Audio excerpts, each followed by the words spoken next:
এখানে যে সমস্ত বিক্ষোভকারীরা আছে, আমি আগেই বলেছি, তারা সবাই কিন্তু তারদা পঞ্চায়েতের বাসিন্দা।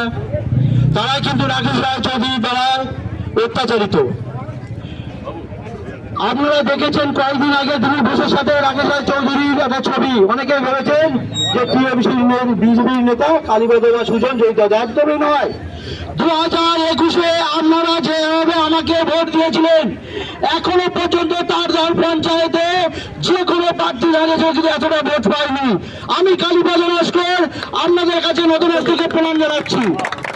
আর 4 তারিখের পরে যারা স্বঘোষিত বিজেপি, অর্থাৎ তারা কোনো বিজেপি নয়, তারা নিজেরা নিজেকেই বিজেপি মনে করে বুঝে বুঝে নিজেকে সভাপতি, সেক্রেটারি বা নিজেকে বড় নেতা মনে করে তাণ্ডব করছে। তারা কিন্তু বারবার বলছি, তারা কেউ বিজেপি নয়, তারা কেউ বিজেপি নয়। কারা বিজেপি?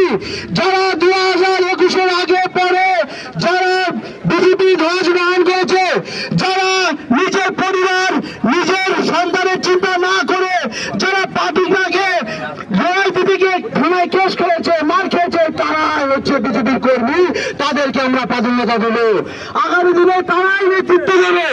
তারাই আজকের আপনারা বলুন যে বিজেপিকে চাইনি, যারা চাইনি যে বিজেপি ক্ষমতায় আসুক, আমরা বিজেপির নেতা তাই চাইবো কেন? ওই তৃণমূল হামলা বাহিনী বিজেপি আসুক, আমরা চাইবো না। তাই এই রাকেশ রায় চৌধুরী কিভাবে মানুষের অত্যাচার করেছে, পঞ্চায়েতের টাকা কিভাবে লুট করেছে, সমাজের সাইবার সমিতি যে টাকা কিভাবে লুট করেছে, আমরা সবাই জানি। আমরা প্রত্যেকেই এই রাকেশ রায় চৌধুরী দ্বারা আক্রান্ত, যাতে উপযুক্ত শাস্তি পায়। আর যতদিন না এ শাস্তি পায়, ততদিন এক ছাড়া একাধিকবার আমরা প্রোগ্রাম করব এবং প্রশাসনকে অনুরোধ করব এই রাকেশ রায় চৌধুরীকে অবিলম্বে অ্যারেস্ট করার জন্য এবং সে যাতে শাস্তি পায় সেই ব্যবস্থা করার জন্য।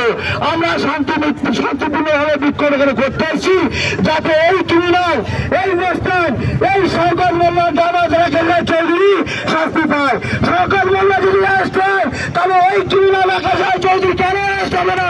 প্রশাসন উত্তর দিতে হবে। যে সমস্ত প্রশাসন এই